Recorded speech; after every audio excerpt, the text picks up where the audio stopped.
Presenting Civil Guruji app available in Google Play Store. Download now.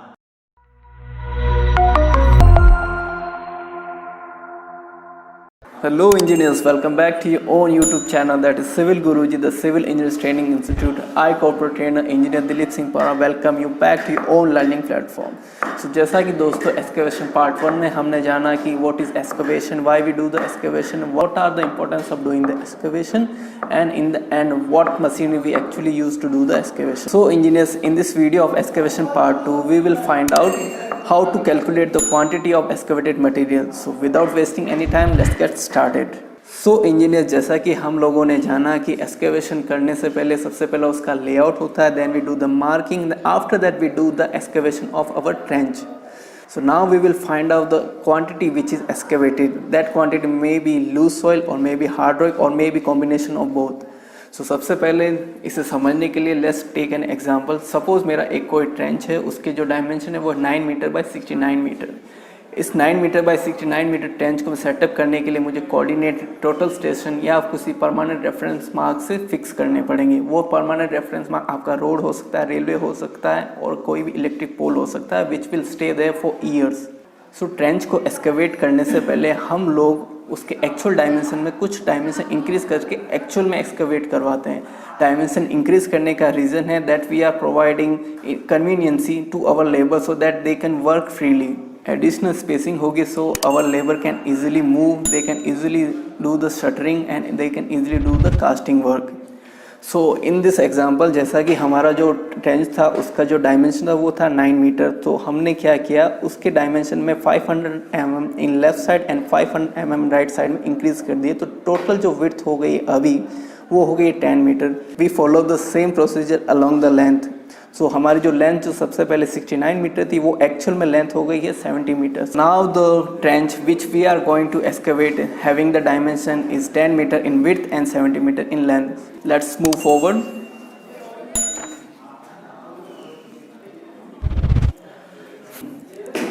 So engineers, excavation होने के बाद we need to find out the quantity of excavated material. वो excavated material अपना loose soil हो सकता है या वो हार्ड रॉक हो सकता है, स्टोन हो सकते हैं या इन दोनों का कॉम्बिनेशन हो सकता है. So let's find out how we do the calculation for the excavated loose soil. Excavated trench के दो डायमेंशन हम लोगों को पता है which is 10 meter and 70 meter, but the depth still unknown. क्योंकि ये एक बल्क एक्सकेवेशन है, इसकी एक डेप्थ नहीं हो सकती. We will have to find out the average of depth.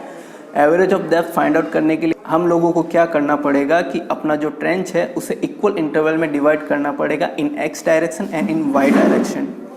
Equal interval में डिवाइड करने के बाद we will find out the average depth. To find out the average depth we need two things only. First is staff and second is rope. Suppose A and B, these are 2 person. ये दोनों बंदे रोप को tightly hold करके रखेंगे और ये दोनों बंदे खड़े हैं at NGL which is natural ground level. जो थर्ड पर्सन होगा वो थर्ड पर्सन स्टाफ के साथ ट्रेंच में जाएगा और स्टाफ को रोप पे टच करके देगा विथ इक्वल इंटरवल. जितना भी अपना इंटरवल है उस इंटरवल पे वो रोप को स्टाफ के साथ टच करेगा. तो वहाँ की जो डेप्थ होगी वो हम लोग फाइंड आउट हो जाएगी. तो जैसा कि हम लोग देख सकते हैं कि हमारे जो फर्स्ट रीडिंग आई है विच इज़ 1.49 मीटर, जो सेकंड रीडिंग आई है वो 1.5 मीटर, थर्ड रीडिंग आई है 1.47 मीटर, फोर्थ रीडिंग आई है 1.51 meter and the fifth reading is 1.52 meter. तो जैसा कि आप क्लियरली देख सकते हैं कि जो हमारी डेप्थ है वो यूनिफॉर्म नहीं है, इट इज़ वेरिंग. इसलिए हम लोगों को इसका एवरेज फाइंड आउट करना पड़ेगा. सो बेसिक प्रोसीजर यही है कि पूरे ट्रेंच को आप इक्वली ग्रिड प्लान में डिवाइड कर दो. More the reading you take more accuracy we will get. So हमने along the width and along the depth सारे डेप्थ की डायमेंशन फाइंड आउट कर लिए हैं. इन सारे डेप्थ का अब समेशन करना पड़ेगा अपन लोगों को to find out the average of depth.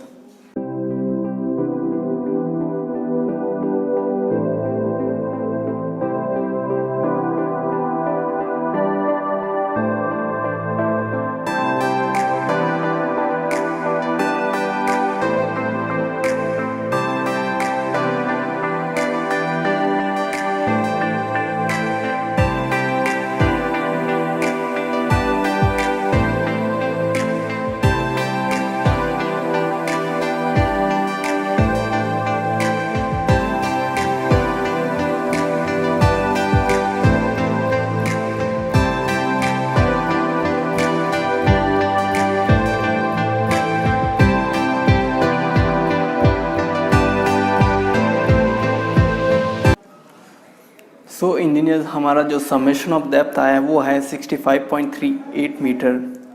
Engineers इसमें एक बात ध्यान रखने की ये है कि जहाँ पर जो हमारी रीडिंग है वो आ रही है 1.45, 1.46, 1.49, 1.49, 1.5, बट यहाँ जो नेक्स्ट इंटरवल में अपन लोग आते हैं तो इसकी जो डेप्थ आ रही है वो आ रही है 1.32, 1.31, 1.35, 1.38, जो कि एक्चुअल में इनका जो एवरेज आ रहा था उससे कम है। मीन्स हम लोग इससे ये फाइंड आउट कर सकते हैं कि यहाँ हार्ड रॉक एग्जिस्ट कर रही है, तभी हमारा जो डेप्थ है उसकी रीडिंग कम आई है। So let's move forward.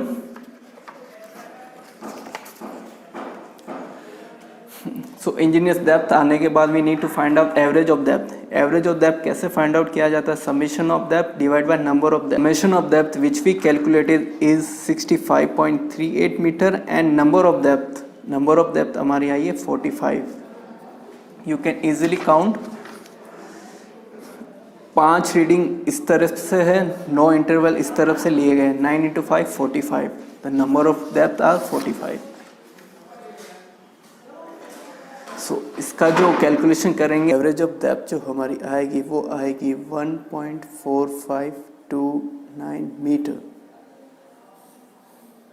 Volume find out करने के लिए simply we will multiply all the 3 dimension. Loose soil का जो वॉल्यूम आया है वो आया 1017 m3।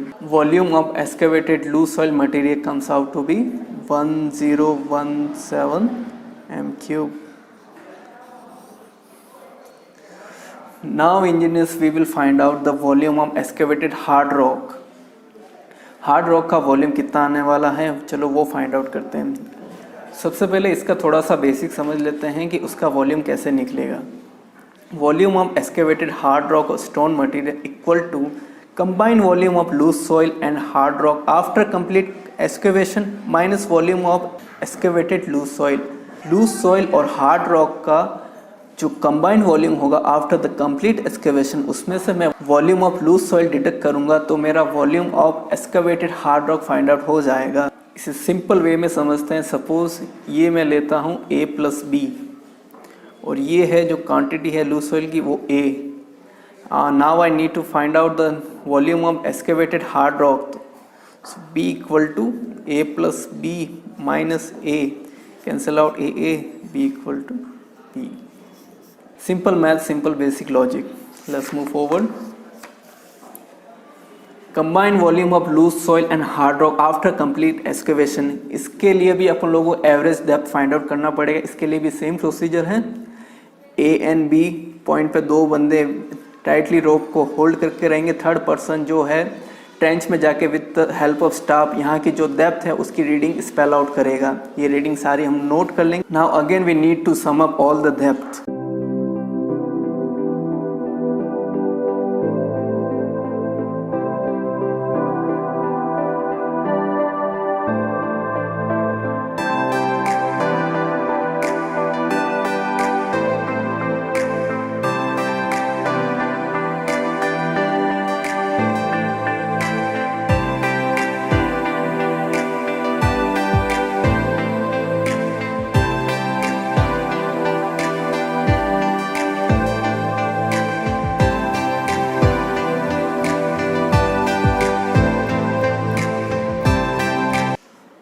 Summation of depth is 67.13 meter।